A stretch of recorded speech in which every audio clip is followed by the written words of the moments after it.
Moi, je voudrais répondre à l'auditeur qui dit qu'en Algérie, il n'y a pas de données numériques. Aujourd'hui, en Algérie, il y a plus de 16 millions d'Algériens sur Facebook qui génèrent des données quotidiennement et qui concernent toutes les dimensions de leur vie quotidienne. Donc, il y a des données qui sont générées, mais ces données ne sont pas chez nous. C'est ça le problème. Ils sont chez Zuckerberg. Ils sont pas en Algérie.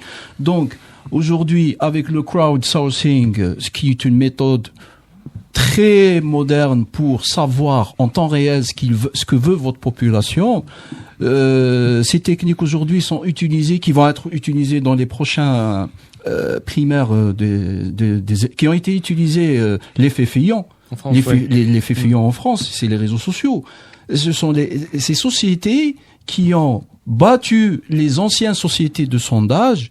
Donc, ce qui s'est passé aux États-Unis, ce qui risque de se passer en France aux prochaines élections présidentielles, vont montrer la victoire du numérique sur l'analogique, c'est-à-dire gérer le monde avec les anciennes méthodes n'est plus d'actualité. Et une société qui génère pas de data, c'est une société qui va disparaître.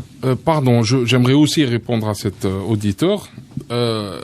Quand on a une smart grid électrique qui génère de la data qui peut être éteinte à partir des États-Unis ou de Russie, quand on a un logiciel de gestion, pas que commercial, de gestion de fonds de Sonatrach qui est propriété qui a été conçue par Halliburton, quand on a les serveurs mail de Sonatrach qui sont écoutés pendant 8 ans par la NSA, on a de la data. Je suis désolé. Au contraire, on a de la data très raffinée et très précieuse, et c'est malheureusement la data la plus précieuse qui est susceptible d'être attaquée en Algérie, et non pas les sites de cuisine et des... Mais qui ne touche pas le maximum de personnes, c'est ce qu'on veut dire. Ça veut dire si on éteint l'électricité sur 40 millions d'Algériens, ça risque de toucher 40 millions d'Algériens.